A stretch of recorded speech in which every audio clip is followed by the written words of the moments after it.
उससे पहले रामावतार हुआ तो राम को हुए 8,69,70 साल हुए त्रेता के अंत में। तो ऐसे राम भी जन्म मरण के चक्र में आते हैं, कृष्ण भी जन्म मरण के चक्र में आता है। तो अपने आप को ही भूल जाता है, साधारण मनुष्य भूल जाता है कि कृष्ण वाली आत्मा ये सब 5,000 साल का बलरामा कह रही है। तो बापू जी इसके साथ में एक और भी क्वेश्चन पूछ लूं जो बहुत इंपॉर्टेंट है कि क्या शिव जो है, शिव आकारी, निराकारी और साकारी, क्या वो कोई मनुष्य आत्मा में प्रवेश कर सकते हैं?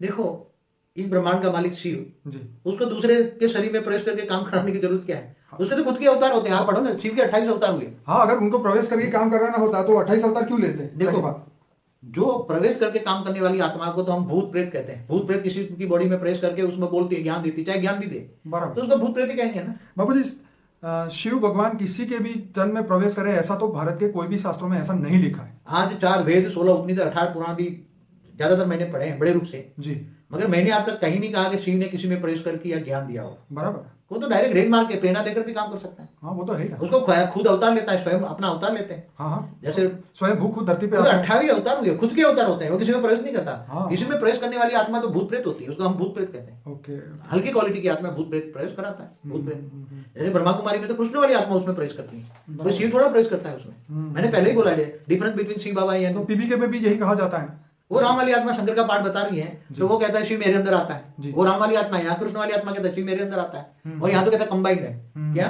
बाप दादा कंबाइंड, एक पल भी अलग नहीं होता। तो ज्ञान को ज्ञान सागर में डूबना चाहिए, विचार सागर मंथन करना चाहिए। हमारी सारी वीडियो देखें, difference between Shiv Baba and बेहद का बाप, तो बेहद की बुद्धि होगी, तो बेहद के बच्चे होंगे तो बुद्धि चलेगी। बाकी जो हद वाली बुद्धि वाले होंगे इनकी बुद्धि में ये समझ में नहीं आएगा।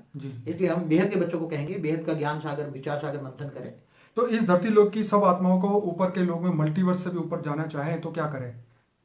मल्टीवर्स से ऊपर जी बहुत मुश्किल है, वो उसकी बुद्धि में ज्ञान आएगा ही नहीं। ओके, जो बेहद की आत्मा, केवल बोला 9 लाख की, ओके, 9 लाख की बुद्धि में ही ज्ञान आएगा। उसमें 9 लाख भी थोड़ा सा ज्ञान लेंगे, 16,000 थोड़ा कुछ आगे ज्ञान बढ़ेंगे, 108 और 1,008 ज्ञान सागर में डूबेंगे। इससे ज्यादा कोई डूबेगा ही नहीं। अपना ज्ञान जो बेहद का ज्ञान सागर है उसमें डूबेगा ही नहीं, उसकी बुद्धि में ज्ञान आएगा ही नहीं।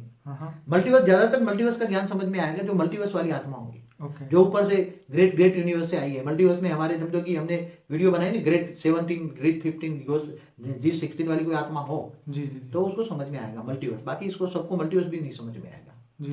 इसलिए आत्मा की पहचान है ज्ञान। ज्ञान कहाँ तक हजम कर लेता है। आप किसी को लाख बार समझाओ तो भी वो ज्ञान नहीं सुनेगी। शिव के मंदिर सुबह उठते ही पहुंच जाएगी, समझ लोगे ये इस ब्रह्मांड का शिव की कैटेगरी, शिव की रचना है, बराबर। इससे आगे उसको ज्ञान समझ में नहीं आएगा। वो बेहद की आत्मा नहीं है, तो ऐसी आत्माओं को ज्ञान नहीं देना चाहिए जी, नौज देकर ज्ञान देना चाहिए। ऐसी आत्माओं को ज्ञान नहीं देना चाहिए जी।